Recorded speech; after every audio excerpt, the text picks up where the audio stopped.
날마다 새로워지는 삶이라는 제목으로 하나님 말씀 나누기 원합니다. 저는 개인적으로 1년 365일 중에서 이 새해가 시작되는 1월 1일을 가장 좋아합니다. 왜냐하면 1월 1일은 하루 전인 12월 31일과 비교해 봤을 때 우리가 느끼는 날씨나 우리에게 주어진 상황과 환경은 거의 똑같지만 그저 새해가 시작되었다는 이유 하나로 뭔가 우리들의 마음속에 새로운 시작에 대한 기대감을 불어 넣어주고 또한 뭔가 다시 시작할 수 있는 새 힘을 우리 마음 가운데 공급해 주는 것 같기 때문입니다. 그래서 저는 하나님께서 우리에게 이러한 날짜와 시간을 만들어 주신 이유가 아마 우리에게 이 매년 새해라는 새로운 기회의 선물을 주기 위한 것이 아닐까 생각해 보기도 했습니다. 보통 새해가 되면 많은 사람들이 이 새해에 걸맞게 이 기대감을 가지고 여러 가지 목표와 계획을 이렇게 세우게 되는데요. 제가 주변에서 항상 새해가 될 때마다 가장 많이 듣는 목표는 보통 다이어트인 것 같습니다. 대부분 새해 시작하면 올해는 내가 반드시 살을 꼭 빼겠어, 아니면 열심히 운동해서 꼭 왕자를 만들어서 몸짱이 되겠어 라는 이 건강과 외모에 대한 목표를 대부분 많이 세우곤 합니다. 그리고 그 외에도 많은 사람들이 이 각자가 원래 원하는 것들을 새해가 시작되면 목표로 삼아서 힘차게 한 해를 시작하게 되죠. 물론 하나님을 믿는 우리들 역시 이 새해를 시작하면서 결심해야 할 것들이 있는데, 그것은 무엇이냐면 하나님께서 우리에게 주신 삶의 목표와 방향을 붙들고 우리 역시 한 해를 힘차게 시작해야 한다는 것입니다. 하나님이 우리에게 주신 삶의 분명한 방향과 목표가 있는데요, 바로 그 중에 하나는 우리가 하나님의 형상을 더욱더 닮아가는 삶을 살아가는 것입니다. 그렇게 우리가 하나님의 형상을 닮아가면서 하나님의 사랑을 우리의 삶으로 흘려보내는 축복의 통로로서의 사명을 감당하는 것이 바로 우리가 살아야 할 인생의 방향인 것이죠. 그래서 우리가 그런 삶을 살아가기 위해서 수많은 그리스도인들이 새해가 시작하면 하나님 말씀에 더 가까이 하기 위해서 통독을 결단하기도 하고 혹은 작정 기도를 결심하기도 하고, 또 우리 교회 같은 경우는 금식으로 한 해를 시작하기도 하는 것입니다. 그리고 혹시 구체적으로 새해에 대해서 목표와 계획을 세우지 않았다 하더라도 대부분의 사람들이 새해가 시작되면 올해 새해에는 좀 더 좋은 일이 있으면 좋겠다라는 그런 기대감을 가지고 새해를 시작했을 거라고 분명히 생각합니다. 그렇게 기쁜 마음, 기대하는 마음으로 힘차게 시작했던 2023년에 한 달이 벌써 지나간 것이 이제 오늘입니다. 여러분께 마음으로 질문을 드리고 싶은데요, 그렇게 한 달이 지나갔는데 모두들 기대했던 대로, 계획했던 대로 잘 살아가고 계십니까? 분명히 이 중에서는 계획했던 대로 잘 살아가는 소수의 분들도 계실 거라고 생각합니다. 그런데 저를 포함한 아마 대부분의 사람들은 벌써 계획했던 것들이 무너진 채 작년과 비슷한 삶, 작년과 똑같은 제자리 걸음의 삶을 살고 있을 거라고 생각합니다.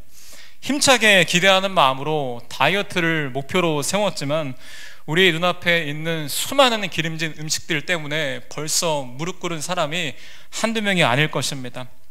또한 우리가 예수님 닮아가는 삶을 살려고 힘차게 결심하며 시작했지만 여전히 반복된 죄에 넘어지는 자신의 모습을 발견하여 좌절하신 분들도 계실 거라고 생각합니다. 이외에 여러 가지 계획과 목표를 가지고 힘차게 한 해를 시작했지만 여전히 변하지 않는 자신의 삶의 모습, 여전히 그대로인 우리의 상황을 보면서 이미 좌절하고 포기하신 분들도 계실 거라고 생각합니다. 이렇게 새해에서 한 달이 지난 시점에서 계획했던 대로 우리의 인생이 이루어지지 않을 때 우리 마음속에 이런 소리가 들리는데요, 내가 무슨 새로운 시작이야, 역시 나는 변하지 않아 라는 이 실패의 경험의 속삭임이 우리의 귀에 들리게 되고 심지어 남은 한 해에 대한 기대감까지 사라지게 될 수도 있다는 것이죠. 그러나 사랑하는 여러분, 이미 지나온 새해 한 달을 혹시 우리가 잘 보내지 못했다고 해도 우리가 결코 포기하지 않았으면 좋겠습니다. 왜냐하면 하나님께서는 우리에게 새해만 선물로 주신 것이 아니라 여전히 하나님께서는 우리에게 매일매일이라는 기회의 선물을 지금도 주고 계시기 때문입니다. 이 현재라는 단어를 영어로 표현하면 present입니다. 그런데 다들 아시는 것처럼 이 present라는 단어에 또 다른 뜻이 있는데요, 그 뜻은 바로 선물이라는 뜻입니다. 그래서 많은 사람들이 매일매일 우리의 삶 가운데 현재에 주어지는 이 오늘이라는 시간이 하나님께서 우리에게 주신 최고의 선물이기 때문에 이 현재라는 단어와 선물이라는 단어 모두 present라는 표현으로 사용된다고 말하기도 합니다. 즉, 우리의 눈앞에는 아침마다 우리에게 새롭게 공급되어지는 하루하루라는 하나님이 주신 선물의 기회가 여전히 있다는 것이죠. 그렇기 때문에 우리가 혹시 한 달의 시간 동안 수많은 실패와 실수를 경험했다 하더라도 여전히 우리에게 주시는 하나님의 선물, 이 매일매일의 현재의 시간을 붙잡고 우리의 목표를 향해서 다시 달려가기로 결단하고 시작하는 우리가 되었으면 좋겠습니다. 그래서 오늘은 말씀을 통해서 하나님이 우리에게 이 매일매일 주시는 새로운 삶의 기회를 붙잡고 하나님이 주시는 삶의 목표를 향해 다시 시작하기 위해서 우리가 꼭 기억해야 할 두 가지를 함께 말씀을 통해서 나눠보기를 원합니다. 우리가 주님 안에서 다시 시작하기 위해서 기억해야 할 첫 번째인데요, 첫 번째는 바로 옛사람 버리기입니다. 옛사람 버리기. 오늘 본문에서는 우리가 하나님 안에서 새로운 도전과 시작을 하려고 할 때 우리의 발목을 붙잡는 방해꾼에 대해서 이야기하고 있는데요, 그 방해꾼, 그 방해물을 오늘 본문에서 옛사람이라고 표현하고 있습니다. 우리는 우리의 새로운 도전과 시작을 방해하는 이 옛사람의 특징을 우리 삶 속에서 크게 두 가지의 모습으로 발견할 수 있는데요, 먼저 첫 번째 우리의 삶 속에서 발견할 수 있는 이 옛사람의 특징은 세상의 정욕을 따라 살아가고 싶어하는 우리의 옛 모습을 의미한다는 것입니다. 이처럼 세상의 욕심, 세상의 가치를 따라 살아가는 이 옛사람의 특징에 대해서 오늘 본문 2절 말씀인 에베소서 4장 17절 19절에 구체적으로 기록하고 있는데요, 우리가 함께 말씀을 다 같이 읽도록 하겠습니다. 시작. 그러므로 나는 주님 안에서 간곡히 권고합니다. 이제부터 여러분은 이방 사람들이 허망한 생각으로 살아가는 것과 같이 살아가지 마십시오. 그들은 자기들 속에 있는 무지와 자기들의 마음의 완고함 때문에 지각이 어두워지고 하나님의 생명에서 떠나 있습니다. 그들은 수치의 감각을 잃었고 자기들의 몸을 방탕에 내맡기고 탐욕을 부리며 모든 더러운 일을 합니다. 아멘. 성경에서 말하는 세상의 정욕을 따라 살아가는 옛사람의 그 삶의 모습은 뭐냐면 그저 우리의 육체가 원하는 대로, 그저 우리의 감정이 원하는 대로 따라 살아가는 삶을 의미합니다. 그런 삶의 모습은 당연히 방탕하게 삶을 살아가고 우리 마음속에 탐욕을 부리며 심지어 더러운 죄악된 일까지도 우리의 감정과 육체가 원한다면 서슴지 않고 행하게 되는 것이죠. 그리고 오늘 말씀해 보니까 이렇게 세상의 정욕을 따라 살아가는 옛사람의 삶의 모습은 이미 하나님의 생명에서 떠난 상태라고 말하고 있습니다. 그런데 재미있는 것은 제 생각에는 이 성경 말씀을 믿고 있는 우리 그리스도인뿐만 아니라 세상을 살아가는 사람들조차 이렇게 육체의 욕구와 감정을 따라 살아가는 삶이 얼마나 허무한지, 그리고 그런 삶에 얼마나 많은 문제가 있는지 분명히 저는 알 거라고 생각합니다. 많은 사람들이 자신의 욕구와 자신의 세상적 가치에 따라서 살아간 삶의 모습이 지금 우리가 살고 있는 사회의 모습이고 지금 우리가 살고 있는 현실의 모습인데, 모두가 알다시피 우리가 살고 있는 이 생명의 터전인 지구는 점점 생명을 잃어가고 있습니다. 그리고 수많은 사람들이 역사 속에서 좀 더 나은 사회를 만들기 위해서 그들이 세상적 가치를 추구하며 살았는데, 신기한 것은 시간이 지나면 지날수록 더욱더 우리가 살고 있는 세상이 살기가 어려워지는 현실을 우리가 보게 된다는 것이죠. 그리고 수많은 사람들이 세상의 정욕에 따라서 세상적 가치를 추구하며 살아가고, 심지어 그것을 이룬 사람들이 많음에도 불구하고 그들이 느끼는 감정은 성취감과 만족감이 아니라 오히려 허무함과 공허함이라는 것을, 실제로 그것을 잃어본 주변 사람들의 증언과 미디어를 통해서 볼 수 있는 유명한 사람들의 말을 통해서 우리가 쉽게 알 수 있습니다. 그리고 무엇보다 이 세상에 어떤 사람도 이 육신의 죽음을 피할 수 없기 때문에 이 세상에서 추구하는 돈과 명예, 세상적인 이 모든 것들이 결국 썩어 없어질 허무한 것임을 우리 모두 다 알고 있을 거라고 생각합니다. 그러나 우리가 직면하는 진짜 문제는 무엇이냐면, 우리의 머리로는 이 세상의 가치보다 영원한 하나님 나라 가치가 훨씬 더 중요하다는 것을 머리로는 알고 있는데, 우리의 실자의 삶에서는 그렇게 살아가기가 너무나 어렵다는 것이죠. 왜냐하면 우리 역시 세상의 가치를 따라 살아가고 싶어하는 감정과 육신이 있기 때문입니다. 그리고 우리가 눈만 뜨면 보이는 현실이 영원한 하나님 나라가 아니라 세상의 높은 벽의 현실이기 때문에 우리는 본능적으로 우리 눈에 보이는 세상의 가치를 따라 살아가고 싶은 마음이 들게 되는 것이죠. 이런 현실의 상황을 제가 손동작으로 비유해보고 싶은데요, 세상의 가치는 이 영원한 하나님 나라의 가치에 비하면 겨우 이 주먹만한 아주 작은, 그렇게 크게 중요하지 않은 가치일 수도 있습니다. 그런데 문제는 이 주먹밖에 안 되는 세상의 가치의 현실이 우리 눈의 앞에 이렇게 가려져 있는 것입니다. 제가 뭐가 보이겠습니까? 여러분이 보이긴 하지만 저에게는 거의 이 주먹밖에 보이지 않습니다. 이렇게 우리 바로 눈앞에 세상의 가치를 추구하는 정욕을 따라 살아가는 세상의 현실이 가려져 있기 때문에 우리 역시 세상의 가치를 너무 중요하게 느끼게 되는 것이고, 또 그것을 반드시 가지고 싶어하는 이 탐욕과 욕심이 우리 안에 생기게 되는 것입니다. 너무나 부끄럽지만 여기 계신 우리 모든 사람들 마음속에 세상에 더 높은 위치에 가지 않고 싶은 사람 있으십니까? 그리고 돈을 더 많이 벌어서 더 편하고 더 좋은 것을 누리고 싶은 그 마음, 그리고 더 많은 사람에게 사랑받고 인정받고 싶어하는 그 세상적인 마음들 다들 갖고 계시지 않습니까? 이런 큰 욕심 말고도 세상의 가치를 추구하는 우리의 옛 모습을 일상의 사소한 예시를 통해서도 확인할 수 있는데, 예를 들어서 영하 20도가 되는 이 추운 겨울날 굳이 교회에 나와서 무릎 꿇고 살아계신 하나님께 부르짖어 기도하는 것을 우리 육체가 더 원하겠습니까? 아니면 이 추운 겨울날 따뜻한 전기장판 틀고 이불 속에 들어가서 하루 종일 유튜브 보고 넷플릭스 보면서 쉬는 것을 우리 육체가 더 원하겠습니까?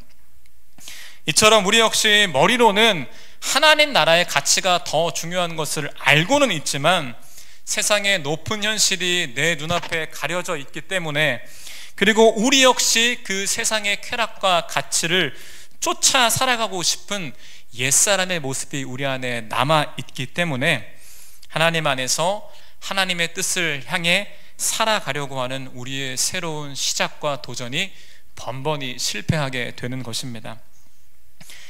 다음으로 하나님 안에서 새로운 시작을 방해하는 옛사람의 두 번째 특징인데요, 그것은 무엇이냐면 과거의 실수와 실패에 매여있는 우리의 옛 모습을 의미합니다.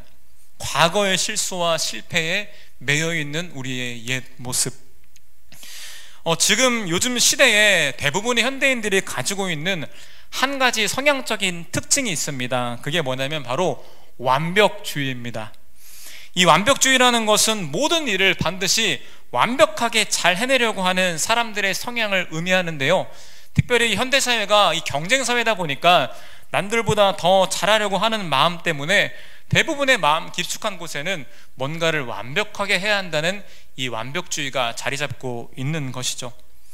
사실 완벽주의라는 단어를 들어보면 뭔가 우리에게 좋은 의미처럼 느껴질 수 있지만 사실 이 완벽주의는 우리 삶 가운데 수많은 문제들을 야기합니다.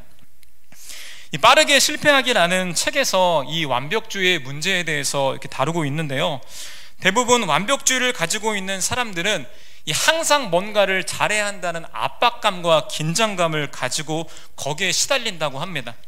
그리고 또한 이 다른 사람들로부터 항상 나는 좋은 평가를 받아야 한다는 압박감에 또한 시달리게 된다는 거죠. 그래서 이 완벽주의를 가지고 있는 사람들 중 대부분은 이런 마음의 불안감, 압박감을 느끼는 게 너무 힘들고 싫어서 아예 어떠한 도전에 대해서 시작조차 하지 않거나 이런저런 핑계로 계속 시작을 미루다가 항상 그 상황이 임박해서 급하게 하는 특징들을 보여준다는 것입니다. 그리고 무엇보다 이렇게 완벽을 추구하려다 보니까 잘하지 못했던 나의 과거의 실수와 실패가 계속해서 그 인생을 붙잡게 되는 것입니다. 어떤 시작을 하려고 할 때 과거의 실패와 실수를 기억하면서 어차피 나는 또 완전하게 못할 건데, 완벽하게 못하는 상황인데 나중에 라고 하면서 그 과거에 얽매이게 되는 것이죠. 이처럼 많은 사람들이 완벽을 추구하고 싶어하는 이 마음이 도대체 어디서 나오게 된 것일까요? 여러분, 사실은 세상에서 완벽한 것, 완전한 것은 우리 하나님밖에 없습니다. 그런데 완벽할 수 없는 우리가 이 완벽을 추구하고 과거의 실패와 실수를 용납하지 못하며 거기에 매여 새로운 시작을 하지 못하는 것은 하나님이 아닌 나를 완벽한 존재로 꿈꾸며 기대하는 잘못된 우상 숭배의 모습이 될 수 있다는 것입니다.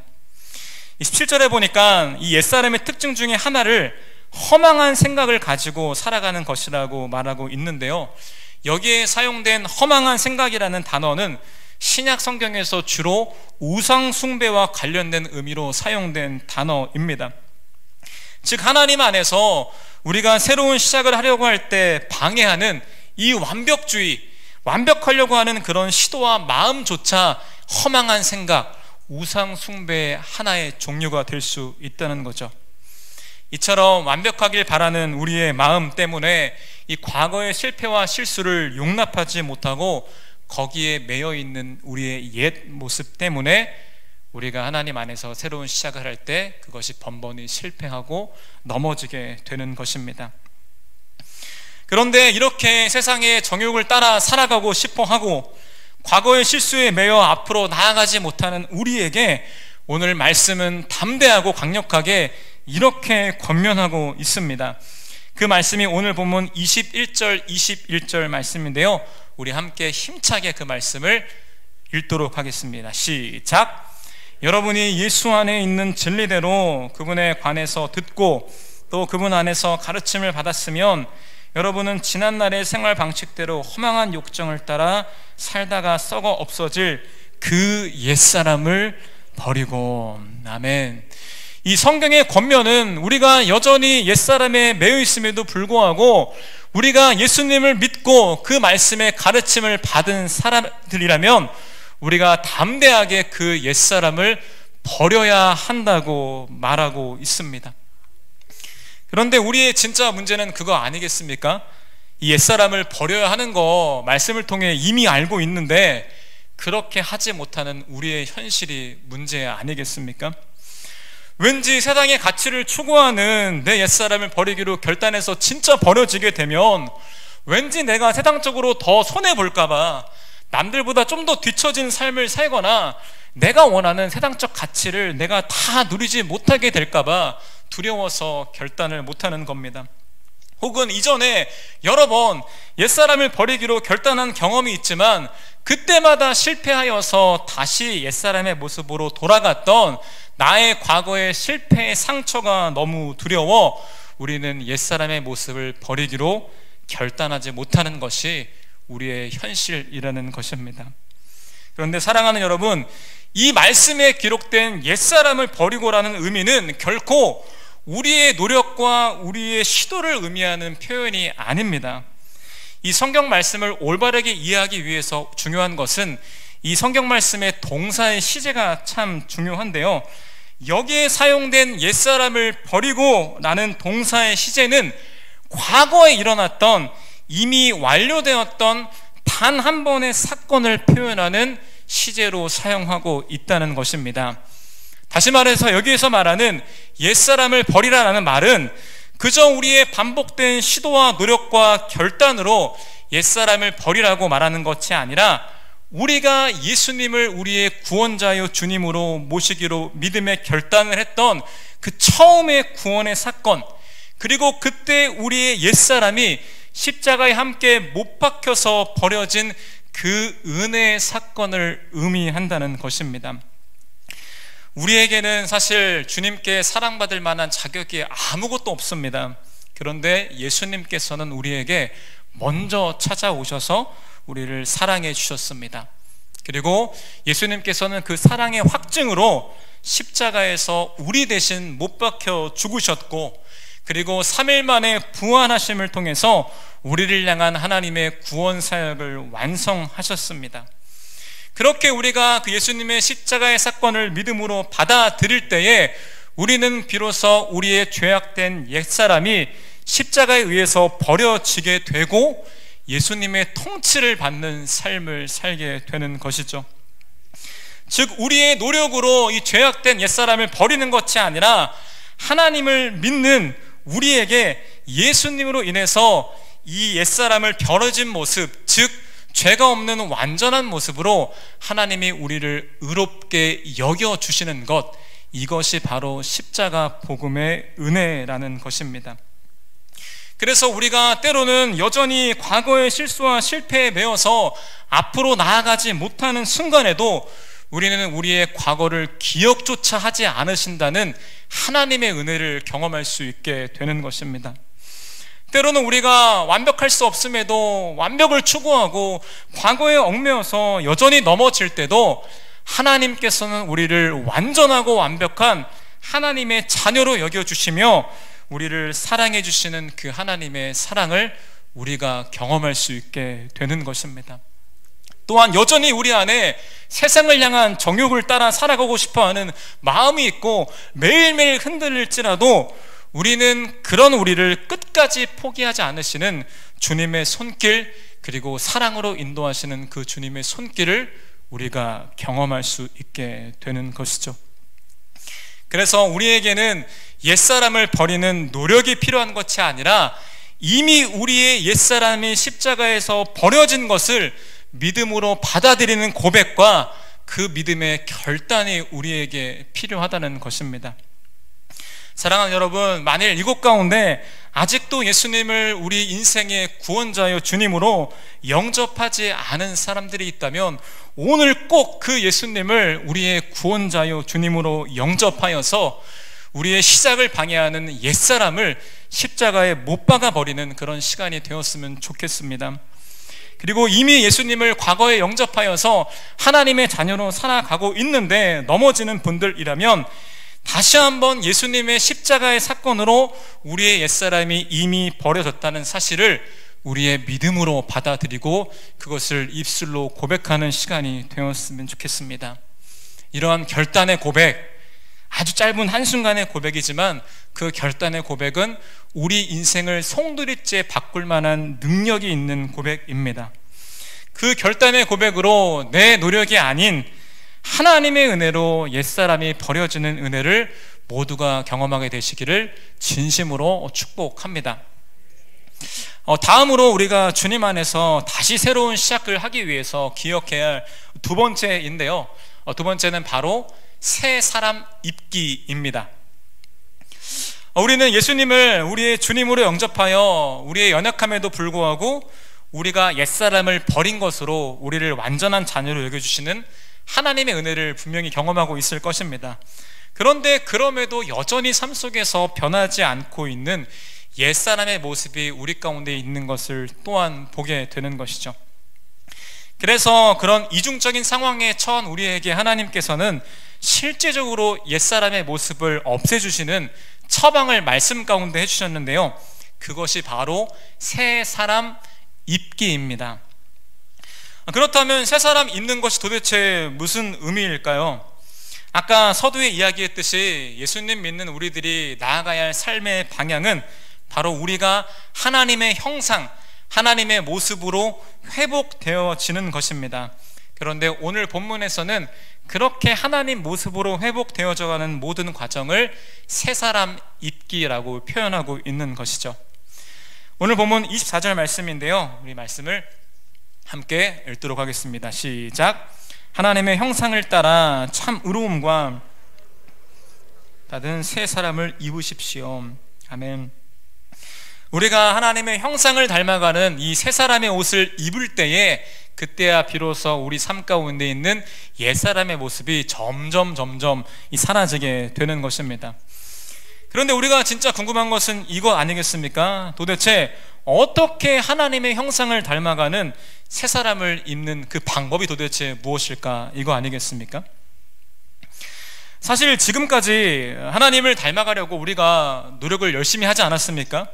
그럼에도 변하지 않았던 수많은 실패의 과거의 경험이 있는데, 사실 우리 안에는 도대체 새 사람으로 변화되는 게 가능한지에 대해서 그런 마음이 들기도 합니다.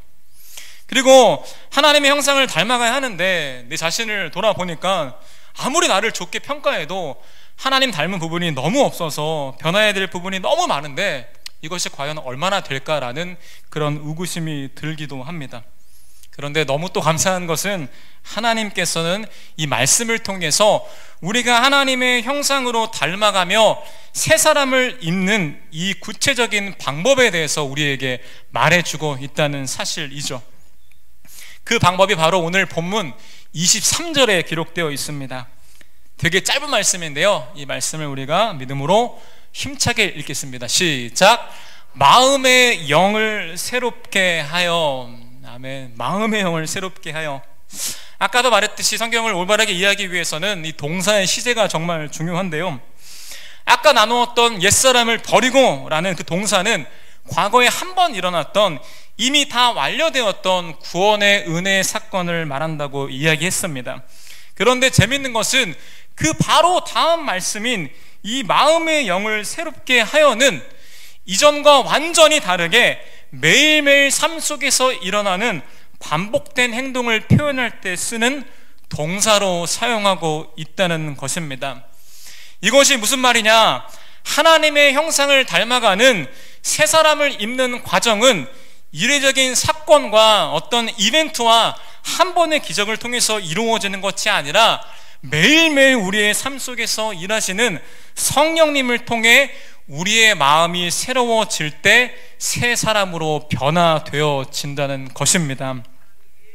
많은 사람들이 신앙생활에 대해서 오해하는 부분이 있는데요, 그것은 뭐냐면 하나님 안에서 뭔가 놀라운 변화를 경험하기 위해서는 말도 안 되는 기적과 특별한 사건이 있어야 한다고 생각하는 것입니다. 그래서 저를 포함한 많은 사람들이 수련회를 진짜 좋아합니다.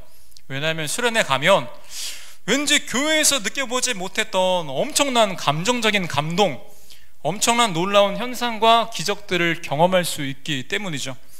그리고 또 대부분의 사람들이 성령 대망에 또한 엄청 중요합니다. 왜냐하면 성령 대망에 또한 우리가 평소에 느껴보지 못했던 성령님의 강권하심 역사를 현상적으로 체험하고 경험할 수 있기 때문이죠. 그리고 좀 더 작은 예로 대부분의 신앙생활 하시는 분들이 일주일에 한 번 드리는 이 예배에 받은 은혜를 가지고 한 주를 살아가는데, 왠지 주일 예배에 오면 치열하게 살던 일상과는 다르게 이 예배 안에서 평안과 감동과 기쁨을 느낄 수 있기 때문에 그 안에서 어떤 은혜를 크게 기대하는 거죠. 물론 여러분, 수련회, 성령대망의 주일 예배 정말 너무 중요합니다. 그리고 이런 모임 예배를 통해서 하나님께서 반드시 역사하시고 우리는 그 역사와 일하심을 사모해야 합니다. 그런데 그렇게 수련회 많이 가서, 그렇게 성령대망의 멤버 참석해서, 그렇게 주일 예배 꾸준히 참석해서 우리가 우리 삶 가운데 진짜 하나님의 형상으로 변화되는 놀라운 경험을 하셨습니까? 분명히 놀라운 경험이 있었을 것입니다. 그런데 대부분 이런 한 번의 예배를 통해서 누리게 되는 은혜는 지속되지 않고 우리에게 일시적인 변화로 나타났을 것입니다.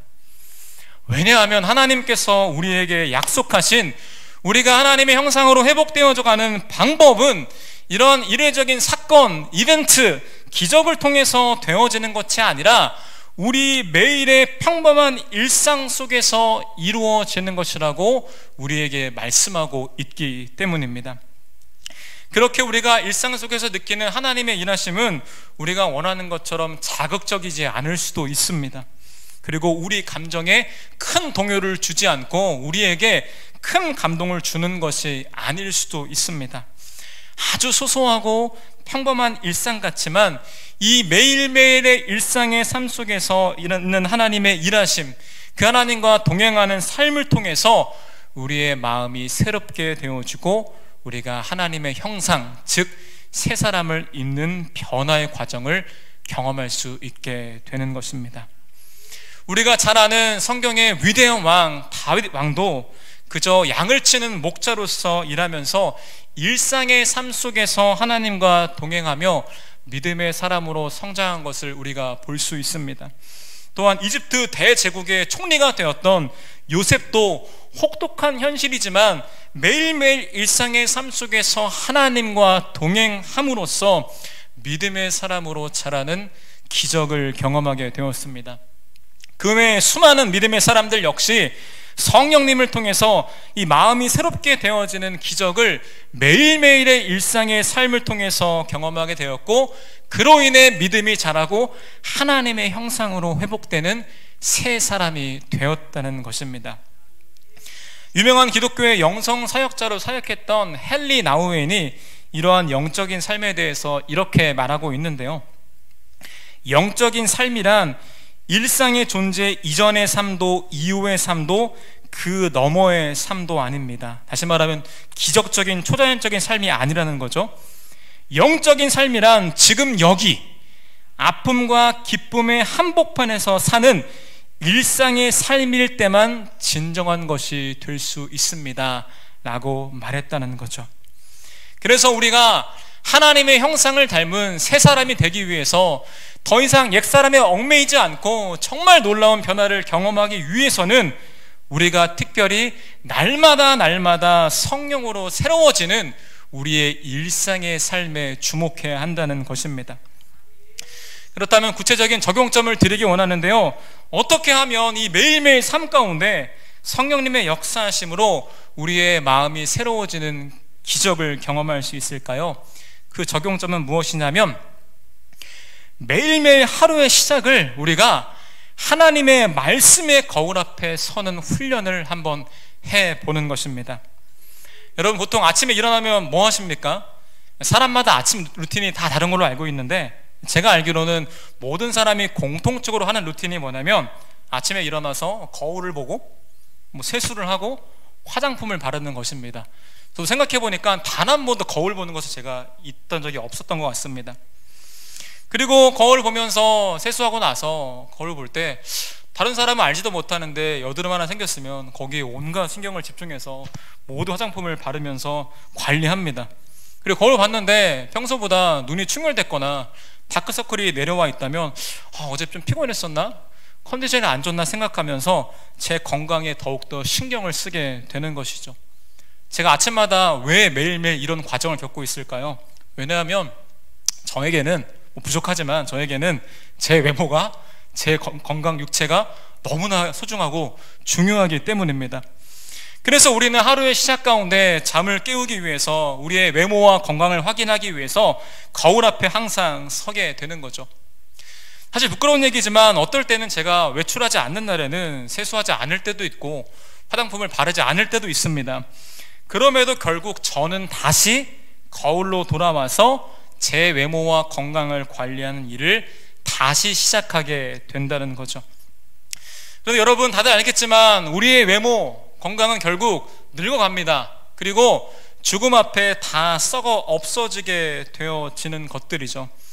그런데 이렇게 사라져버리고 늙어져가는 육체를 위해서도 우리 모두가 아침마다 일찍 일어나서 열심히 거울 보고 관리를 하는데, 하물며 영원히 사라지지 않을 우리의 영혼을 위해서 매일매일 하루의 시작에 관리해야 하는 것은 어찌 보면 당연하지 않겠습니까?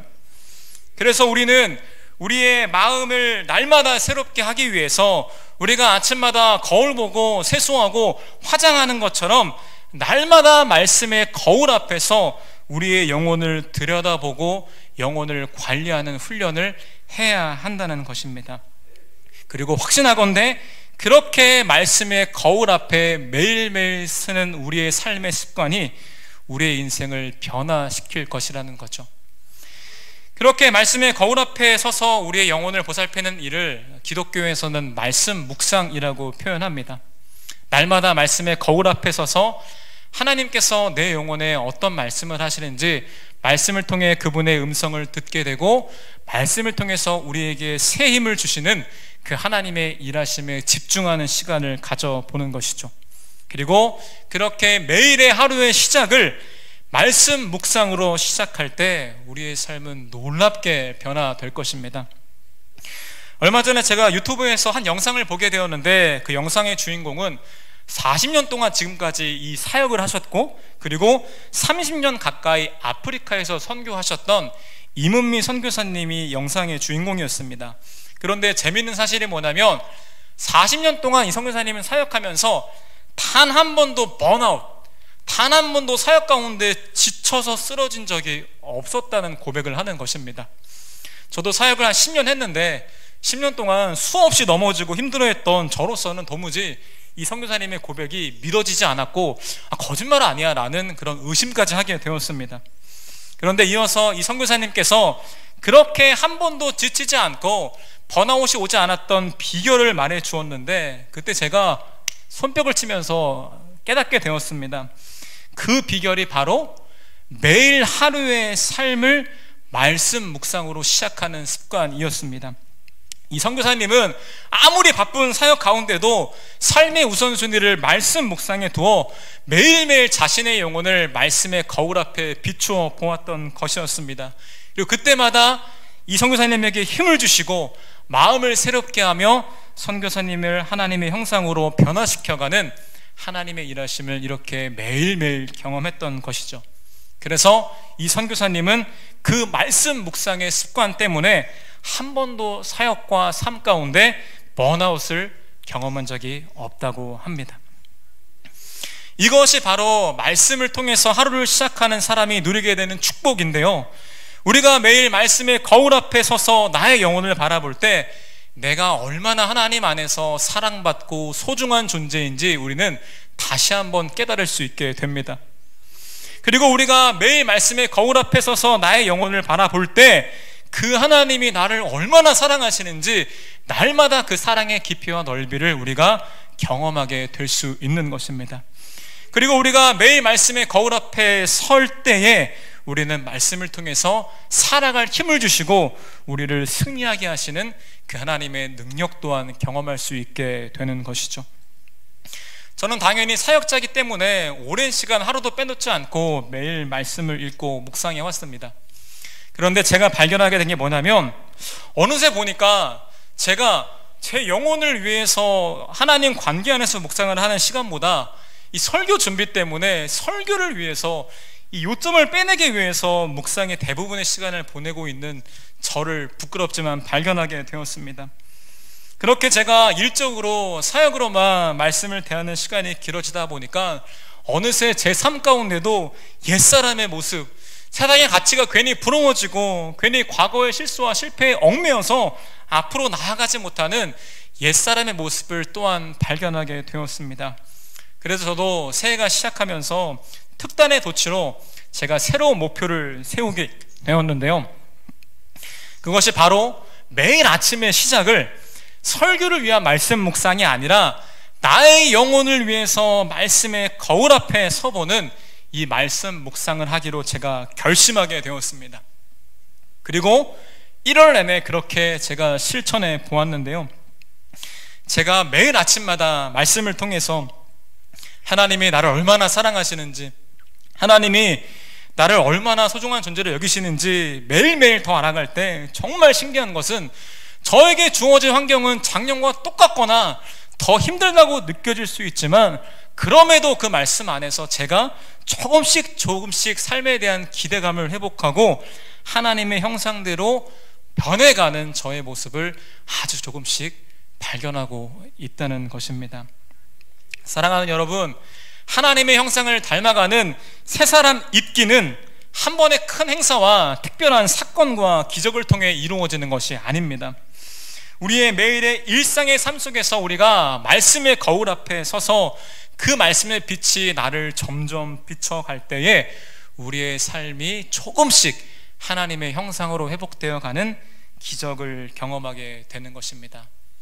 여러분, 만약에 여러분이 2023년 새해 가운데 놀라운 변화를 경험하고 싶다, 정말 주님의 형상을 닮아가고 싶다 라고 생각하신다면 여러분에게 이 하루의 시작을 말씀 묵상으로 시작하는 훈련에 도전해 보시기를 권면드립니다. 혹시 아침 시간이 너무나 힘들다, 그렇다면 하루의 마지막 시간을 말씀의 앞에 서는 시간을 가져도 됩니다.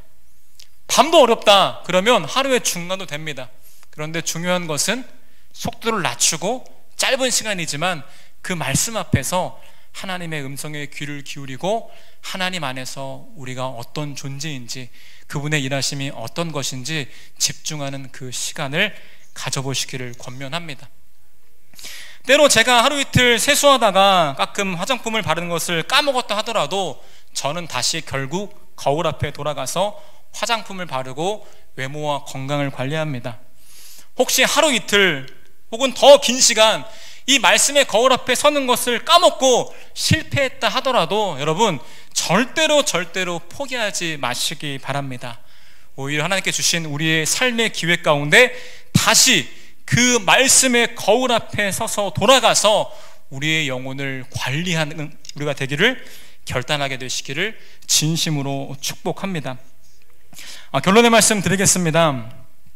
우리에게 주어진 선물과도 같은 2023년 새해, 그리고 매일매일 선물처럼 우리에게 주어지는 이 하루하루의 삶, 그 모든 것이 우리를 향한 하나님의 선물이고 하나님의 기회인 것을 우리가 꼭 기억했으면 좋겠습니다. 그리고 무엇보다 그 은혜의 선물을 우리가 헛되이 낭비하고 포기해버리는 것이 아니라 넘어져도 다시 하나님이 주신 이 기회를 붙잡고 하나님이 허락하신 목표와 방향을 향해 달려가는, 도전하는 우리가 되었으면 좋겠습니다. 먼저 우리의 시작을 방해하는 옛사람을 버리기로 믿음으로 결단했으면 좋겠습니다. 그 옛사람은 우리의 노력이 아닌 십자가의 복음의 능력으로 이미 버려지게 된 것입니다. 그리고 하나님의 형상을 닮아가는 새 사람을 입는 것은 한 번의 이벤트, 어떠한 특별한 기적이 아니라 매일매일 일상의 삶 속에서 성령님의 일하심을 통해서 우리 가운데 이루어진다는 것을 꼭 기억하시길 바랍니다. 무엇보다 우리 모두가 매일매일 하루의 시작을 하나님의 말씀의 거울 앞에 서는 훈련을 하기로 결단하는 그런 시간 되었으면 좋겠습니다. 그렇게 우리가 한 해의 시작을 다시 한번 마음 잡고 주 앞에 나아갈 때에 우리 가운데 우리를 하나님의 형상으로 변화시키는 주님의 일하심을 모두 경험하게 되시기를 진심으로 축복합니다.